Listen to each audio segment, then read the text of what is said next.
నీవు సజ్జనుడు వలె ఎదుటి వ్యక్తి వారి ఎందు నువ్వు మంచి మాటలనే వ్యక్తపరుస్తావు కానీ చెడు మాటలను నువ్వు వ్యక్తపరచు. అయితే ఈ మాటలన్నీ ఎక్కడి నుంచి వస్తాయటండి? నీ హృదయము. అందుకే బైబిల్ చెప్తూ ఉంది, నీ హృదయమును నీవు ముందు సరిగా చూచుకో.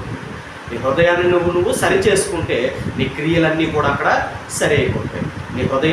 నీ హృదయంలో ఉన్నటువంటి చెడును, పాపమును, క్రోధమును, కోపమును ప్రతి దాన్ని నువ్వు విడిచిపెట్టి నీవు సజ్జనుడి వలె ఇతరుల కోసం నువ్వు ఎప్పుడైతే ఆలోచిస్తావో, ఇతరుల యందు నువ్వు దయా కరుణా హృదయుడవై నువ్వు ఎప్పుడైతే ఉంటావో, ప్రియ సహోదరి సహోదరుడా, నీకు దేవుడు ఇచ్చే ధన్యత, గొప్ప మేలులు నీ హృదయము ద్వారా నువ్వు విడిచే ప్రతి మాట కూడా మంచిగానే బయటికి వస్తుంది. నీ హృదయం మంచిదననిదా లేదా నీ హృదయం చెడ్డదననిదా అనేది నీవు తేల్చుకో.